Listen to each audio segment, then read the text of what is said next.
ماسك موف. انا مش عارفه اشيله ازاي.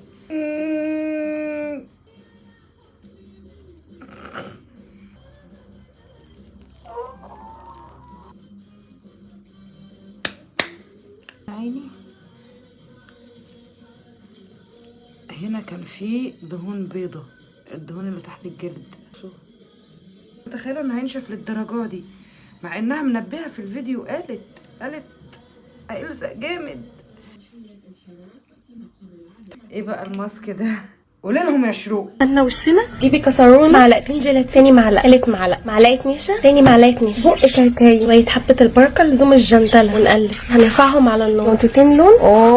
ايه الجمدان ده؟ سيبه يبرد، واول ما يبقى زي دمعه العين هنشتغل بيه. مش هقعد اتخ الشعر تاني. انتوا ملاحظين اصلا ان كل ده احمر؟ الملمس بتاع وشي اختلف تماما، بقى ناعم، شال حاجات تقرف. ميرسي يا شروق، ربنا ما يحرمنا من خلطاتك وماسكاتك.